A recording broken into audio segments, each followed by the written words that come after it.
আপনি ৫ মাসের ভেতরে আপনার বাগানে ফল চলে আসছে এর কারণ এটা এটা হচ্ছে বাইকোনর। বাইকোনর। এখানে আছে যেগুলো দেখতে পাচ্ছেন এখন এগুলা বর্তমান সময়ে নতুন প্রজন্ম কৃষির দিকে প্রচুর পরিমাণে ঝুঁকছে। তারই পরিপ্রেক্ষিতে চুয়াডাঙ্গা জেলার আন্দোলবাড়িয়া ইউনিয়নের আঙুর বাগান করছে।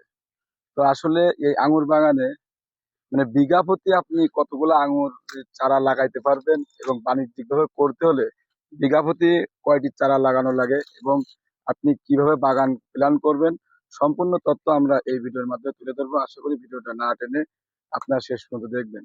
তবে বলে রাখি এই যে নতুন যে বাগানটা করছে এই বাগানে মাত্র দুইটা জাত আছে, একটা হলো অ্যাপোলো আর একটা হলো বাইকোনুর। তো আমরা সেই সম্পর্কে আজকে আমরা এই ভিডিওতে আমরা তুলে ধরবো। তো চলুন শুরু করা যাক। আসসালামু আলাইকুম। ওয়ালাইকুম আসসালাম রাহমাতুল্লাহি ওয়া বারাকাতুহু। আসলে বাগানটা হচ্ছে ১ বিঘা জমি, আপনার ৩৩% এর উপরে করা হয়েছে ১ বিঘা জমি। তো আসলে বর্তমান যে নতুন প্রজন্ম যে আঙুর বাগান করার জন্য প্রচুর পরিমাণে ঝুঁকতেছে এবং তারা অনেক কিছু না জানার কারণে করতে পারছে না। জি। তো আমি প্রথমেই বলবো যে আসলে বিঘা প্রতি কতগুলা করে চারা লাগাইলে আসলে বাণিজ্যিক ভাবে লাভ করা যাবে? এখন আপনি যদি বাণিজ্যিকভাবে করতে চান তো সেক্ষেত্রে আপনাকে অবশ্যই করতে হবে। আপনার বিঘা প্রতি আপনার ৪০০ পিস, ৪০০ পিস চারাই আপনাকে রোপণ করতে হবে। তাহলে বাণিজ্যিক ভাবে লাভ। হ্যাঁ, বাণিজ্যিকভাবে আপনি লাভবান হইতে পারবেন। অন্যথায় আপনি লাভবান হইতে পারবেন না। এই আঙুর চাষের জন্য এই চুয়াডাঙ্গা জেলার আবহাওয়া সম্পর্কে আপনার মতামত কি? আসলে দেখেন, আঙ্গুর বাইরের যে সমস্ত রাষ্ট্রগুলাতে হয়ে থাকে সেগুলা তো আসলেই আ আপনার আঙুরের অনুকূলে আবহাওয়াটা। কিন্তু আমাদের দেশে তো পরিপূর্ণ আবহাওয়া আপনার আঙুরের অনুকূলে না। বাকি এখন তারপরেও বিভিন্ন আবহাওয়ার সাথে অ্যাডজাস্ট করার জন্য বিভিন্ন সময় গবেষণা করে চারা তৈরি করা হয়, জাত তৈরি করা হয়। তো সেক্ষেত্রেই এই যে ২ টা জাত এই বাগানে আপনার রোপণ করা হয়েছে, চারা লাগানো হয়েছে, বাইকোনর আর একলো। এই ২ টা আপনি আমাদের বাংলাদেশে যেখানেই লাগান না কেন, যে আবহাওয়াই হোক না কেন, তো আলহামদুলিল্লাহ এই ২ টা যেহেতু পরীক্ষিত ২ টা জাত খুব সুন্দর। আপনার ফলও বড় হবে এবং যে হরমোন আছে, ওই হরমোন ব্যবহার করলে আপনার ভিতরে যে বিচি হয়, এই বিচিটাও হবে না। ১ বিঘা জমিতে কতগুলা চারা রোপণ করছেন? এটা হচ্ছে ৩৩% জমি। এই জমিটাতে আপনার ৩০০ চারা লাগানো হয়েছে। কিন্তু আরো ১০০ চারা লাগাইলে আপনার লাভবান আরো একটু বেশি হওয়া যেত। যেহেতু বাণিজ্যিকভাবে করা এটা। এই যে একটা থেকে গোড়া থেকে আরেকটা গোড়া আপনার দূরত্ব কয় হাত দিছেন? এটা আপনার একটা গাছ থেকে আরেকটা গাছ আছে আপনার ৪.৫ ফিট। তবে এটা আপনার অ্যা একটা গাছ থেকে আরেকটা আপনার দরকার ছিল ৪ ফিট দূরত্ব করে লাগানো। এই অ্যাঙ্গেলটা কি জন্য দিয়েছেন? এই যে লোহার অ্যাঙ্গেল এই যে আসলে যে আপনি যে খুঁটিটা দেখছেন, এই খুঁটিটা আসলে এটা আপনার ড্রাগন ছিল। তো ড্রাগন এটার থেকে ভেঙে ফেলা হয়েছে। তো খুঁটি যেহেতু মাথার উপরে বানটা থাকতে হবে, অনেক সময় বাগানে কাজ করতে হবে।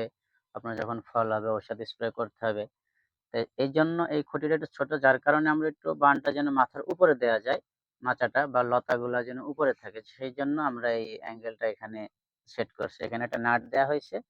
আর এটা নিচে একটা তার দিয়ে বান দেয়া হয়েছে। প্রিয় দর্শক এই পুরা বানটা কিন্তু জিআই তার দিয়ে করা হয়েছে। আপনারা দেখেন এই অ্যাঙ্গেলটার উপরে ২টা ছিদ্র করা আছে মাথায়। ২ টা ছিদ্র এখানে আপনার অ্যা এটা মনে হয় দেখেন ১৪ ২ তার সাইড বলে। দিয়ে ১৪ না ৮ তার। ৮ তার দেখেন ২ সাইডে দিয়ে বাকি একটু চিকন, চিকন তার দিয়ে হুম। মোটামুটি এই বানটা দিছে এবং আপনারা এই খুঁটিগুলা কত ফিট দূরত্বে দিয়েছেন এটা? কোনটা? এইটা? হ্যাঁ, এখন একটা গাছ থেকে আপনার আরেকটা গাছ হলো ৪ ফিট। তা সেই হিসাবে ৫ ফিট দূরত্ব আছে। ৫ ফিট। ৪.৫ ফিট, হ্যাঁ? ৪.৫ ফিট। তো সেক্ষেত্রে আপনার ৫.৫ ফিট হইতে পারে। মাপা নাই যেহেতু ড্রাগনের সময় লাগানো হয়েছিল। এবং এটা আপনি কতদিন রোপণ করেছেন এই চারাটা? এটা হচ্ছে ওই বাগানটার বয়স হচ্ছে আপনার ৫ মাস। ৫ মাস। ৫ জি। মাসে তো অলরেডি ফল চলে আসছে এই যে দেখছি। হ্যাঁ, ফল আসছে ওই যে আলহামদুলিল্লাহ। এই যে সামনে। দেখতে পাচ্ছেন কিছু, কিছু এটা হলো কি ফল জাত? আসছে। এটা এটা হচ্ছে বাইকোনর। বাইকোনর। এটা হচ্ছে বাইকোনর। আর ওই পাশে যেটা আছে ওটা হচ্ছে একলো। তো প্রিয় দর্শক আপনারা যারা বাণিজ্যিকভাবে দেখেন এখানে আছে এর ছোটাই আপনার মোটামুটি ভালোই আছে। এই যে এগুলা আছে। এই যে এই যেগুলো দেখতে পাচ্ছেন এখন এগুলা আপনার ভিতরে বিচি আছে। আর এটা অনেক টক। এখন তো আমি যেহেতু এটা মেডিসিন ব্যবহার করা হচ্ছে না হরমোন, যার কারণে এটা টক হবে এখন। তবে কালার আসবে। জানা মতে দেখতেছেন যে অনেক আসছে। আসলে আঙ্গুর চাষ করে সফলতা খুবই কম পাওয়া যায়। কিন্তু আপনি ৫ মাসের ভেতরে আপনার বাগানে ফল চলে আসছে এর কারণ এটা হচ্ছে পরিচর্যার উপরে সবকিছু। ভালোভাবে পরিচর্যা করলে, ট্রিটমেন্ট করলে আপনি দেখতে পাচ্ছেন গাছের গ্রোথ গুলো কত সুন্দর। অত্যন্ত সুন্দর গ্রোথ হয়েছে। তো যেই সুন্দর গ্রোথ আসছে, তো সেই হিসেবে দেখা যাচ্ছে সামনের সিজনে যখন আপনার ফল আসবে, তো আশা করা যায় ফলের সাইজ এবং গুণগত মানটা অনেক সুন্দর হবে। আমরা আশা করি। এখন যে দেখছি যে গাছের পাতাগুলা অনেক লালচে মতো হয়ে গেছে। এটা লালচে হওয়ার এটা একটা কি কারণ হলো, অতিবৃষ্টির এটা হচ্ছে কারণে? আপনার অতি বৃষ্টির কারণে। যেহেতু এখন বর্ষাকাল, এই বর্ষার কারণে এই সমস্যাগুলো এটা দেখা রোধ দিচ্ছে। করার জন্য কোনো ঔষধ আপনারা এটা স্প্রে করা হয়। বাকি যেহেতু আপনার অতি বর্ষা, যার কারণে এটা হয়, এতে সমস্যা না। যেহেতু আপনার ফেব্রুয়ারির শেষের দিকে, জানুয়ারির যখন সিজনের ফল নেওয়া হবে, তখন তো এমনিতেই এই ডালগুলা ছেঁটে দেওয়া হবে। তো সেক্ষেত্রে পাতাটা এখন এই লাল হয়েছে, এটা কোনো সমস্যা না। তো প্রিয় দর্শক আপনাদের যদি কোনো প্রশ্ন থাকে অবশ্যই আমার কমেন্টে জানাবেন। বাকি তথ্যগুলো আমি তুলে ধরার জন্য চেষ্টা করব।